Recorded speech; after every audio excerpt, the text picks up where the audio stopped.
সেটার একটা প্রযুক্তি। এখন এইটা হচ্ছে মূলত আমাদের হিলি এরিয়া এবং কোস্টালের জন্য ফিজিবল। শহরের জন্য কেন না, শহরের বাতাসে প্রচুর ময়লা, হ্যাঁ, পলিউশন পাওয়া গেছে। আর হিলে কেন ফিজিবল, হিলে নিচে পানি আসে কিন্তু তুলে নিয়ে যাওয়া একটা কষ্ট। সো হিলে যদি এরকম একটা রাখি তাহলে কিন্তু অনেক ভালো হয়। আর কোস্টালে যেহেতু লবণ পানি, জলীয় বাষ্প তো আবার পরিষ্কার, সেটা থেকে নেওয়ার জন্য এখন এটাতে যে বাতাস থেকে এরকম টেনে নেয়।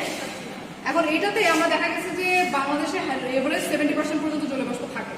70% যদি থাকে আর সারাদিন 24 ঘন্টা যদি থাকে, আমরা সর্বোচ্চ 12 লিটার পার সেকেন্ড হারভেস্ট করতে পারি এখান থেকে।